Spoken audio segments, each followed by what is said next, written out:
I would like to start with an introduction. So if you could just tell me or us, like, who are you and what do you do? And yeah, just a little bit about yourself.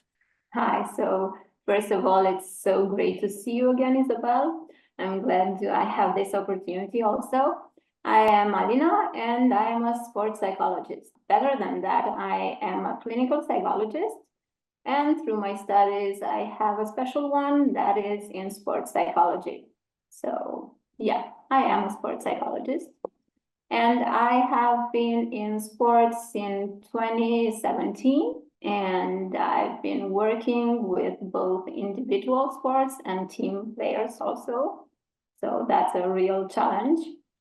And since 2018, I think I first started to work with weightlifting.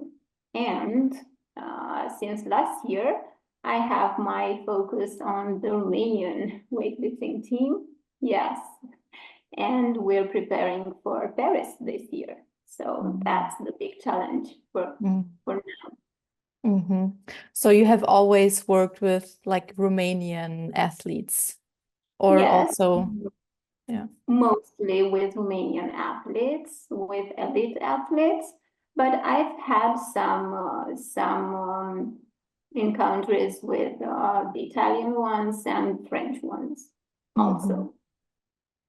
Where does your like interest in sport and in psychology come from? Like when did it start for you?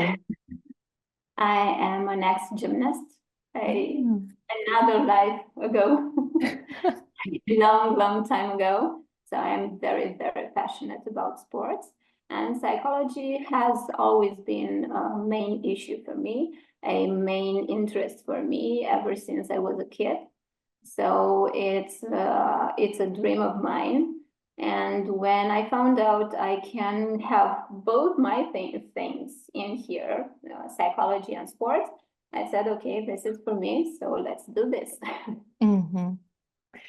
When you were in your gymnastic years or Yeah. lifetime, did you have a mental coach or a psychologist that has been specialized in this? No, unfortunately not. We didn't have one. There was none available at that time. I don't think sports psychology was even available in Romania at that time. We're talking a long time ago. But I sure could have used one. So I do know about the struggle we had with this part of the mental training when it comes to elite sports. Mm-hmm. What does your daily work and life look like when you work with the athletes? There are certain phases where I'm more present than others, and it depends on the schedule and the plan that the coach does. But mainly, I try to be with them as much as I can.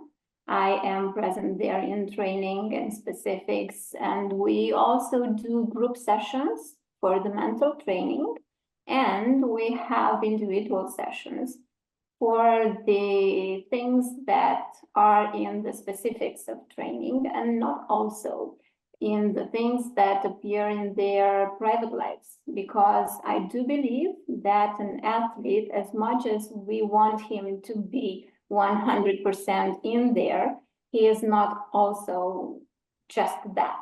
He Mm. is with interests in other parts of his life. He has people around him that he cares about. He has people around him that he loves. He is involved in other areas of his life. So I believe a very special focus should be on this, balancing the sports life with the extra sports life in order to have a more powerful, more balanced, and more focused athlete. I try to focus my work on that area also. If you like would put a percentage on the mental and the physical work that athletes do, like would you say the outcome or success of an athlete is like 50-50 mental and physical, or what's the like amount of athlete, you know? I've been thinking about that a lot, but I still don't have a real percentage. It's also an exercise I do with my athletes. It's more of a pyramid sort of thing. First and foremost, and the most important part, the foundation of it all is the part of the specific training, is the part of training your body, learning about the techniques, about the tactics of your sports, and about how you can manage to make your body stronger, fitter, and more adjusted for your sports. And then as you go on in performance, you start to get yourself acquainted with other areas, with the people around you, with the people you work with the challenges you have in your team, with the challenges you have in competition, with the anxiety of it all, with the pressure, with the willingness and desire to make things better. And that's where things go a bit more complex. And we as sports psychologists come in hand and try to help maintain this focus. So I would say it's more of a thing where you go when you are in elite sports, or try to go there when you have established that you have what it takes to go pro. That's when you should start having a mental coach also. The earlier, the better. But to have a percentage, I don't know. Timing, it's more of approach. It's more of being a bit more to the pro side, the professional athlete. The professional athlete is a complete athlete. There is no elite in sports without mental training, in my opinion. Do you know that really every nation is focusing on the mental part, or do you think some are also missing out on that point? I think some are missing out on that. I think others are maybe a bit more private about it, because there is also in some parts of the world this social stigma about it. But it is a very real and true part of this process of performance. You are going to have pressure, you are going to have anxiety, you are going to meet with this. There is no other way. So you'd better deal with it or have trouble about it. What would you say is the most common thing you deal with in the athletes? Like, is it anxiety? Is it nervousness? Is it fear of failure? Like, what are the main parts you're working on? Well, the main parts we work on are I don't know, it's focus. So focus exercises, focus techniques are main criteria. Then dealing with anxiety, performance anxiety is one of the biggest issues in mental training also. And we have then the imagery techniques we use to try to visualize the outcome, to get better in every little aspect of the tactics and technique of the game. That's interesting. Can you go into the imagery techniques a little bit more? Yeah, we have the visualization part that is very, very important. So we have special training sessions for it. And once we learn how to do it, every one of my athletes has a special program about it, and he learns how to do it by himself at home in the comfort of his home. So and this is like sorry. A special part of the training that he does weekly. And is it like they visualize the snatch or the clean and jerk, or what? Depends on what we're working on. If we're working on technique, yes, they will visualize that. If we're preparing for a competition, yes, we are going to visualize that. So you have just been to the World Cup in Thailand also. Yes. Can you talk a little bit about the experience in Thailand, but also in general, like what do you feel in the training hall? What goes on there? But really like seeing it from your psychological perspective. Yeah, yeah.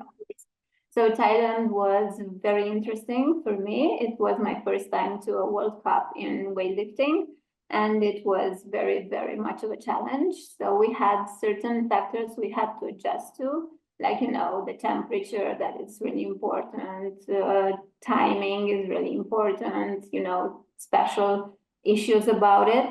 But other than that, it was such a pleasure to see them come together from all nations and see them be friends and see them challenge each other, but in a good way, and enjoy the training sessions together.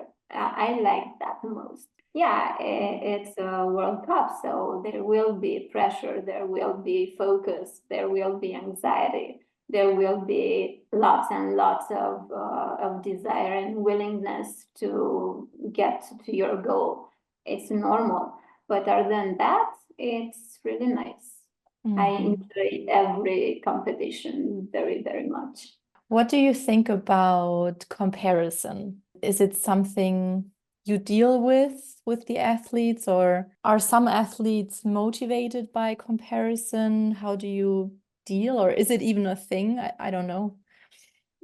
Well, comparison can be a very good tool, a very good area of this growth process, but it depends on certain aspects, on certain criteria the athlete has.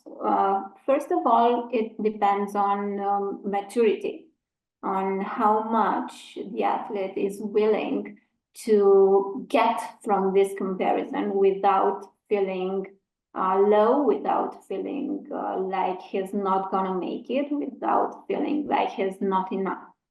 Comparison means being able on the positive side to take things from the one you admire and try to integrate them in your work. But as I always tell them, okay, I like that you, I don't know, compare yourself to another athlete that you admire very much. But at the end of the day, at the end of your week, at the end of your training sessions, I would like you to be comfortable and be very, very in touch with yourself as an athlete, with who you are as an athlete, to try and work a bit more and grow on what feels right for you. I do not want, and I do not really care in the fact that I'm not really interested about you being as another athlete. I want to see you, and I want to see you grow with your personal things as another one. So comparison is good, but to a certain degree. Earlier, you said you also have like focus, I think, exercises or practice. And what comes to my mind regarding this is also social media and like and media. One, in my opinion. Sorry? Yeah, it's a special topic in my opinion.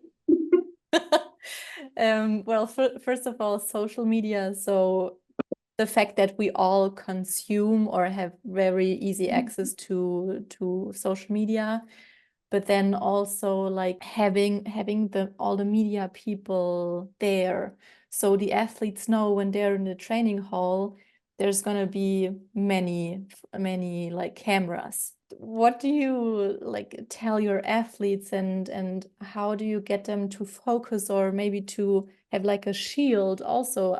I can imagine you have to have it, Because if you constantly think, oh, there's like 1, 2, 3, 10 cameras on me, what do I do? What do I say? How do I look? I think it's probably lots of pressure. Yes, it is indeed, especially for a young athlete. It is an enormous amount of pressure when there's lots of camera on you. But we try to grow mental strength and we try to grow focus. We have specific exercises and techniques for this, especially what's going on in your mind when you're training and you have lots of cameras on you. There is a special thing we do for that. Do you have rules about consuming social media for your athletes? Like saying, okay, before your competition, you can't go to Instagram because it will distract you, or anything like that? Well, having a rule is a bit invasive in my opinion about it, but I do advise them when we are in competition, we are in a specific mental state. And we need to focus and let all other distractive things apart. So they usually come to this point where they can filter things by themselves, including this. They have the maturity, and we work on that, having the maturity to be able to set aside things that distract us. I guess that's something that really changed, maybe in comparison to when you were also an athlete. Yeah, we didn't have Instagram in that days. No. So it was simpler. Yeah. Yeah. But we had other challenges. Every period has its challenges, that's for sure. But yeah, thank God we did not have Instagram. Why do you say thank That God? is also for the small mistakes or the big ones. It's good that Instagram wasn't there. Yeah, of course, because So talking about pressure, you know, it was a bit simpler in those times. There is now. Now every little detail will be there on camera and will be there online. So we have to understand how difficult it is for them also when they feel pain, when they missed a certain shot, a certain move, and everyone is there to make a picture of it, a photo of it. Yeah, that's not helping. No. But being tough means being able to cope with this. And yeah, we grow. What are some characteristics, talking about like now the Romanian weightlifting team, within the athletes you really appreciate?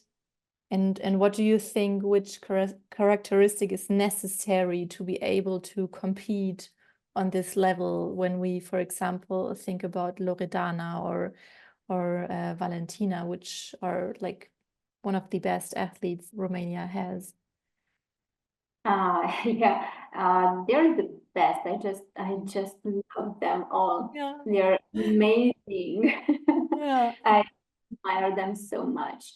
And you know, thinking about it now, the best thing or the thing I admire the most, one of the things I admire the most is their willingness to work. They have such willingness to work. They go to such extent in their work just for one thing, because they wanna be the best version they can be. Just for that.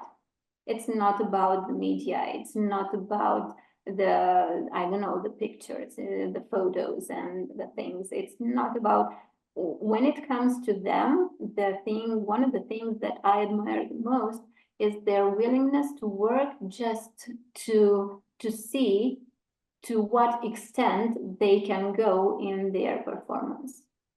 And I admire so much about them. The girls and the boys also. They are very hard workers, and they are willing to sacrifice so much for this.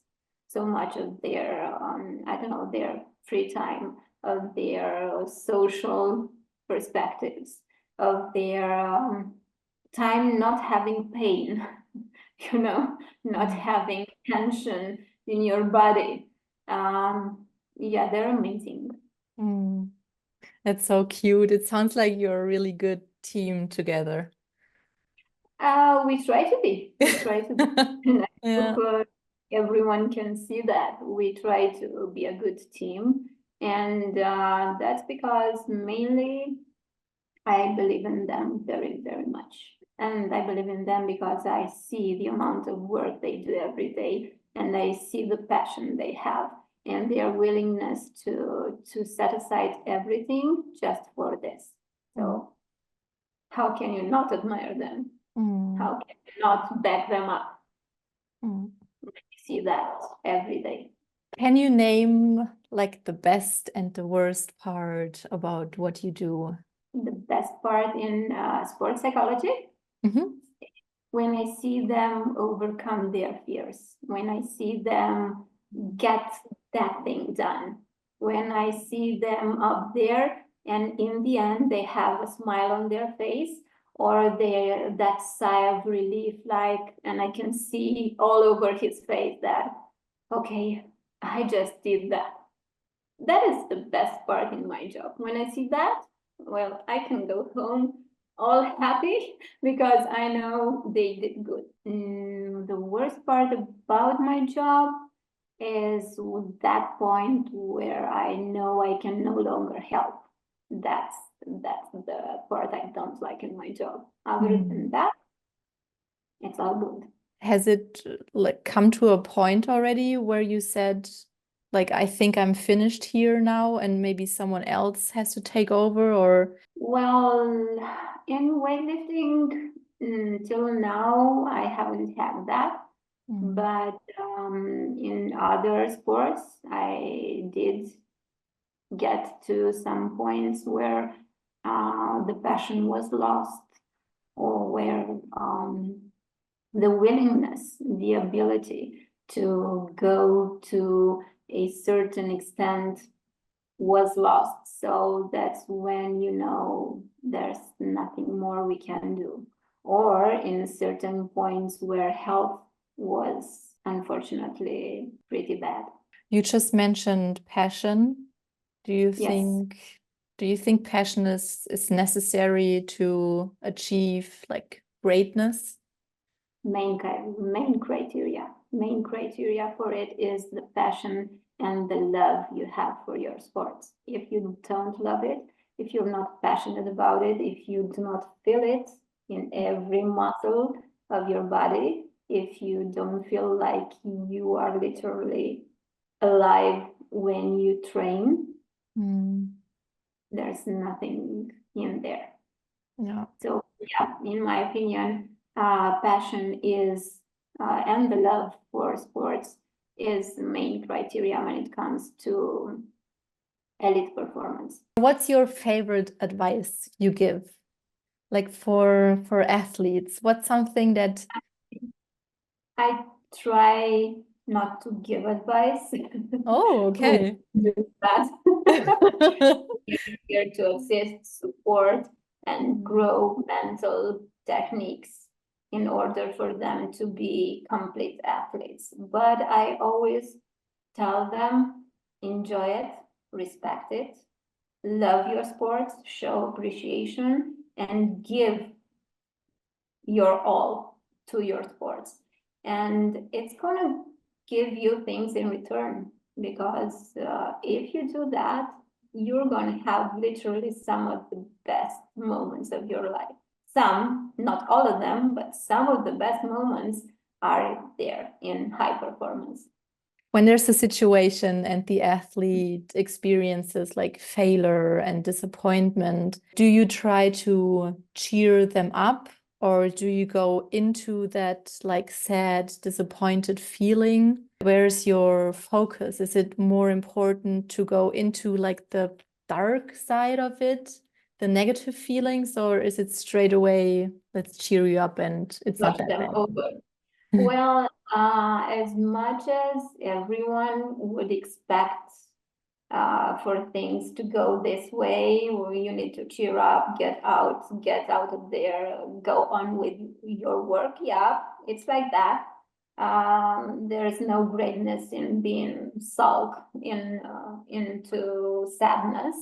But I say that failure is part of the process. And there is one thing I do say a lot is trust the process. Trust the process. Trust it. Understand that even if you do not see greatness now, you are going to see it. So you need to trust this process. And this process is not only work, is not only training, is not only mental training, is not only nutrition and I don't know, lifestyle. No, this process is also about failure, is also about disappointment, is also about error. And this is all part of being able to grow. There is no growing without meeting error and failure and disappointment. They are part of this amazing experience and this amazing adventure that is doing sports at a high level. And yeah, no one likes hearing about this, but failure is part of the process. And if we try to deny it, it's gonna stop us from growing. So when we try to deny failure or deny error, we are actually stopping ourselves from growing and evolving. We only grow and evolve when we know our strengths and our weaknesses. And we only know weakness when we have an error or when we fail. If we know how to treat failure, it's actually a big part of being successful. It's a mandatory part. If you are going to grow and be the greatest, you need to accept that first you are going to understand about failure. That's so important. We meet failure, and after that, we meet the greatest version of ourselves, and that is success. And then, of course, there is these competitions and the medals and the podium and everything else. But it's first lots of training, trying, error, trying again, lots and lots of training and trying again, and that a bit of failure, and then you grow. That's so important what you just said. I think it's something that I also had to learn, because I think it's not only relatable to sports, but to really anything you do. Because failure doesn't mean you actually failed at like your life. It just means you tried. You tried, and the important thing is to try again. I tell athletes, and they usually go like this. When I say one thing, you only lose when you don't understand anything from your mistakes. You only lose when you are not willing to analyze failure, when you are willing to ignore failure. That's when we lose. We lose when we ignore failure. Very complex topic. Yes, I believe. Because you have to, I think you have to establish this mindset you just described. It's not something that's like very common or maybe people really want to hear, because it's not easy. It's not easy to deal with. Yeah, there is one thing I can guarantee about being successful, and that is the part where we are going to meet with error and failure. There is no other way about it. Okay, so to summarize what you just said in the end, there's one thing that's guaranteed in success and that's failure? Like, is it what You're going you... to be a failure first. There is no success without meeting with doubt or with error or with disappointment also. So now working up to Olympia in Paris this year, what will your life and your work look like? What are you most excited about? What's going to happen in the next couple of months? My life and work will be very busy, that's for sure. Very in touch with them and preparing in every certain aspect we need to in order to get there to our best shape, to our best form, and go there with an open heart and a clear mind, and with every technique ready for the games. Very excited about it. Very excited about it. Mm. Will it be your first Olympic Games? Yes. Yes, going there, preparing athletes, no, but going there, yes. That's very exciting. Yes, I've prepared athletes before for others, for other games, but now it's going to be my first time to go with them. From your perspective, what do you think like the world of weightlifting needs, or is there something the sport really needs? Do you have any thoughts? A bit more than others, every weightlifter needs to have a bit of the superhuman DNA. There is no way us simpletons can do it. In my opinion, it's very, very difficult and complex. And it's high endurance also.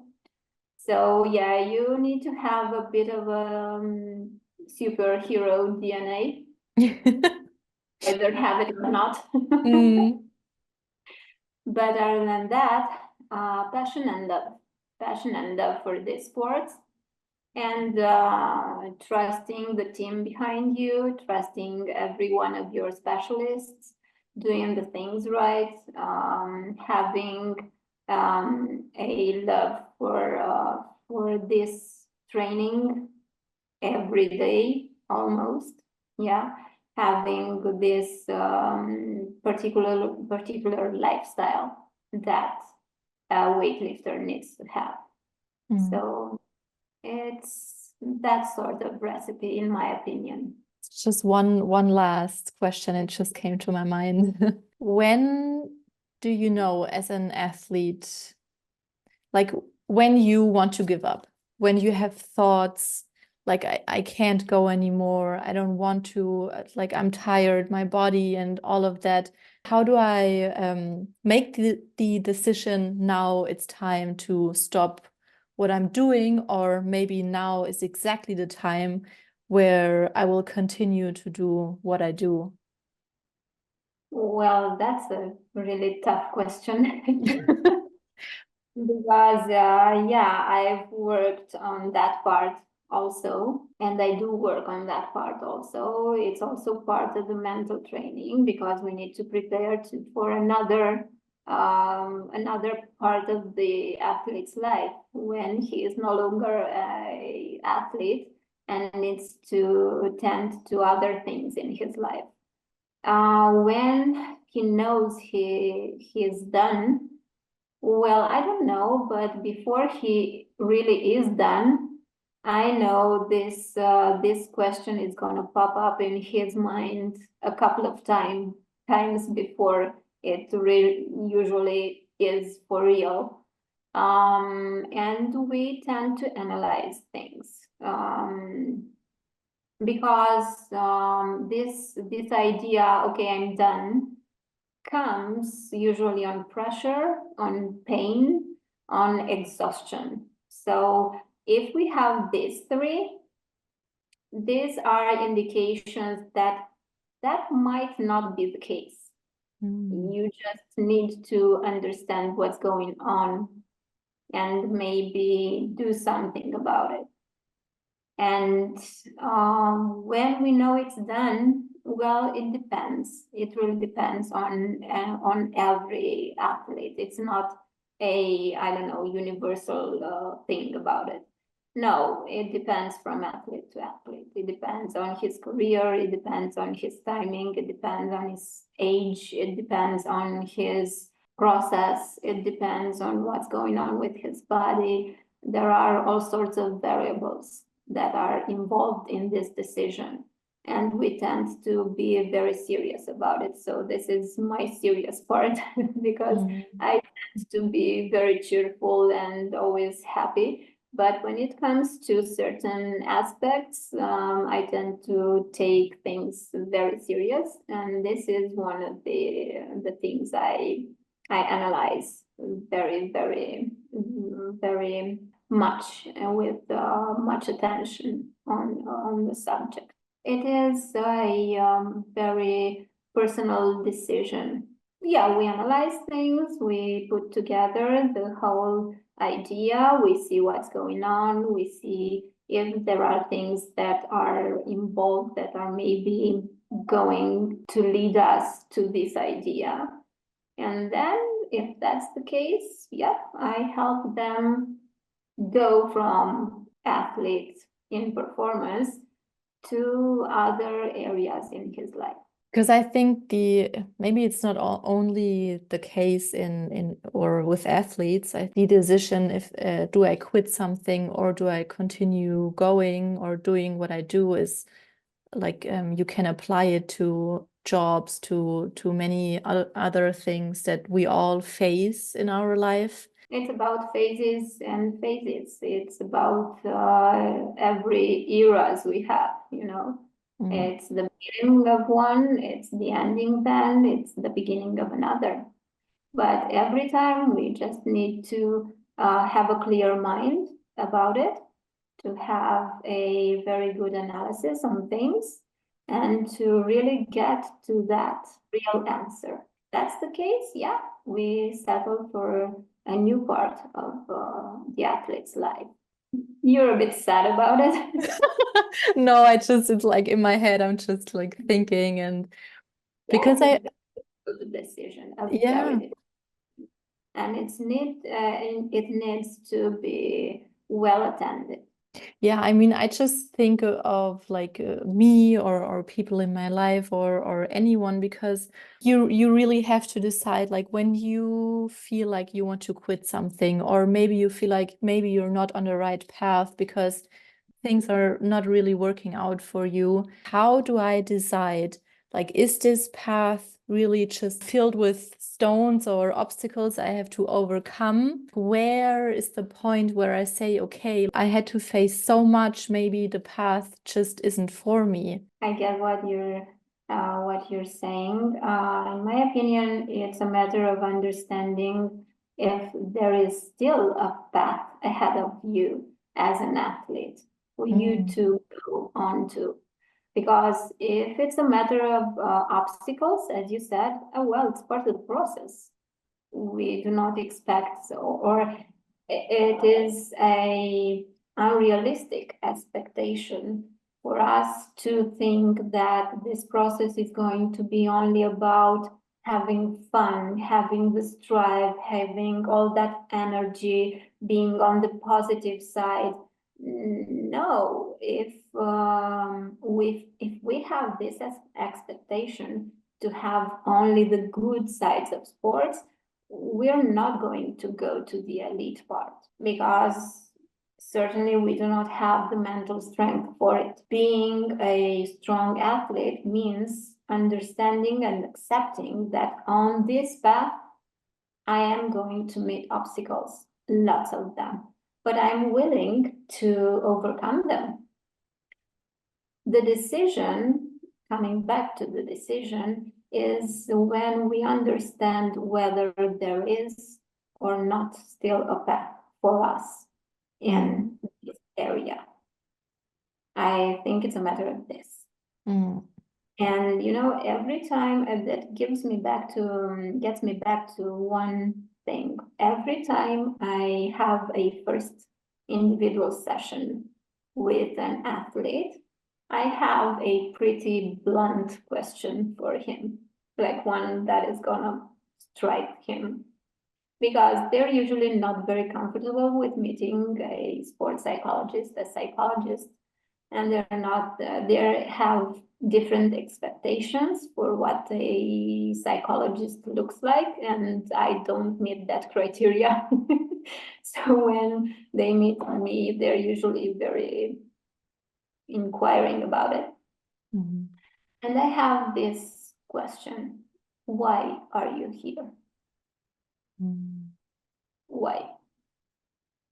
What are you searching for? And that also is a very important part of knowing whether or not you have a road, a path ahead of you. Mm.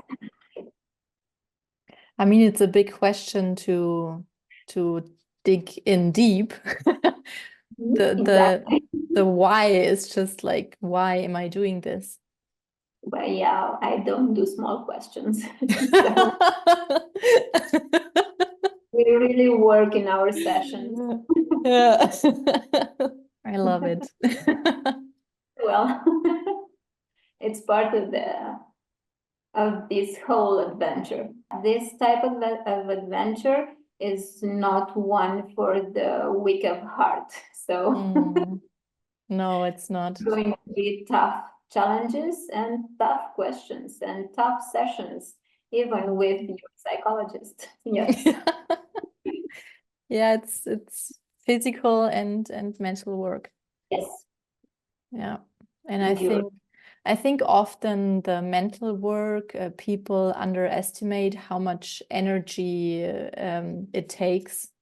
Because you know, you're exhausted after like a big workout, but you can be exhausted after the mental work too. It's something.